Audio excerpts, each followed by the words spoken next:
Hi there everyone, my name's Ryan. I'm one of the creators of Gap Filler and the chair of the Gap Filler Trust.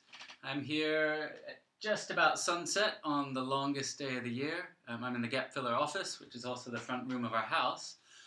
And I just wanted to talk to you a little bit about some of the projects we've got on at the moment, but really more than anything talk to you about some of the projects that we've got coming up after we take a short break and into January and February. So just running through some of the things we've got on at the moment, the Think Differently book exchange on the corner of Kilmore and Barbados Streets is still going strong, about 4 months, is that right? Yeah, into the project.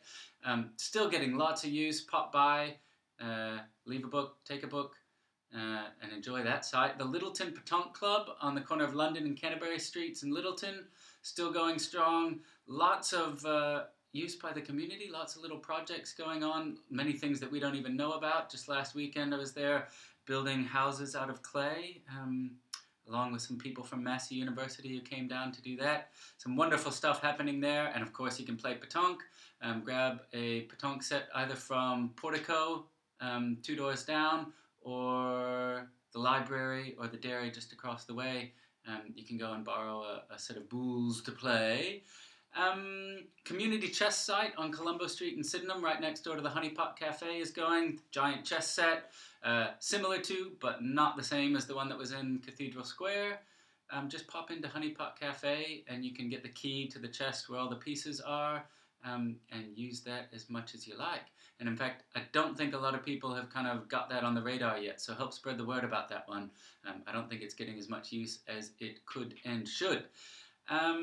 Just a block up the road from that one, Wayne Yule's giant mural that was commissioned by the Christchurch Art Gallery. That's on the corner of Colombo and Byron Streets. I'd say go take a look at it, but you can't miss it. If you're within a block of the area, you will see it. We have the Painted Piano project going on. We've got 2 pianos out, one out in New Brighton and one at 636 Ferry Road, I think is the address, in Woolston. And in fact, there are some concerts coming up on the next 5 Wednesdays from 12 to 2 p.m. At the Woolston Painted Piano. So that's all stuff happening at the moment, and all of that actually is likely to still be happening quite a few months down the track. So that's pretty exciting. We've got some longer term projects going on. Things coming up in January or February, fingers crossed, plans that we've got. We are a good portion of the way towards developing a cycle-powered cinema. We've got some engineers working on it. The idea not just having a stationary bike there, but actually having a rack where 10 cyclists can come. You can ride your own bike, lock it into the system, and pedal away. There will be a little series of LEDs to let you know when you're actually generating power. And we're going to run a whole series of cycle-related films on the Cycle Traders site, where Cycle Traders used to be on Manchester Street. And that should happen in late January. Fingers crossed for that one.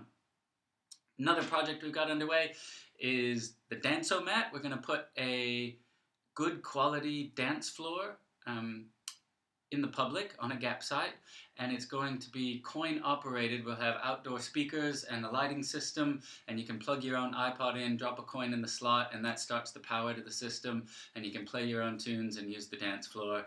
And we've talked to a few people so far, various dance organizations that lost studio space, contemporary dancers that want rehearsal space, etc. And we reckon it should get a lot of use and should be a lot of fun as well.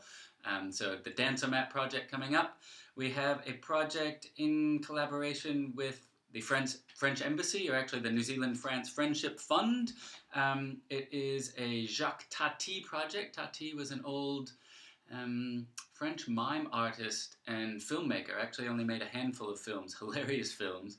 And all of his films incorporated a sort of comedy to do with architecture. And since architecture is such hot topic in Christchurch at the moment, we thought it was quite poignant. So actually we are running early in the new year an architectural competition to respond to the Jacques Tati film Playtime, to develop an installation on a Gap site, and then on that Gap site we'll screen Tati's films.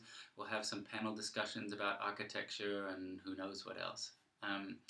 Anyway, that's the first of a few architecture projects we've got coming up. We have just started working on an outdoor pavilion project where we aim to build a temporary pavilion out of most likely pallets or some other reusable but essentially waste material. Not all pallets, but a lot of the pallets that are used around Christchurch are actually just thrown in the skip after use. So to make a temporary structure on a gap site that could be used as a live music venue or any sort of venue that we want to build one of these and just leave it there for the community to use. So public pavilion project. And alongside that, there's a group from Dunedin that got in touch with us a while back. Actually, they specialize in sub-consent architecture. That is architecture that is small enough to not require building consent or resource consent applications. And they are coming up in late January to build Gap Filler an office on a Gap site. So we won't be operating out of here for too much longer. Hopefully we will be placed on a Gap site in Sydenham. They're going to build a structure as much as possible out of recycled materials. That's entirely sub-consent, and we're going to try to make the whole thing solar powered. Yeah, and that's all supposedly happening by the end of February. So there's a little bit what you can look forward to. And please, if you like what we're doing and think you can help in any way, if you have any skills, if you want to volunteer some labor, get in touch. We can always use a bit more money. If you'd like to make a donation, there's now a snazzy button on our newly launched website, which you're looking at. So click on donation, please, if you can help us out. And if you want to tag your money to go towards a specific project or anything, that's perfectly fine with us. And thanks, and have a happy holiday. Ciao.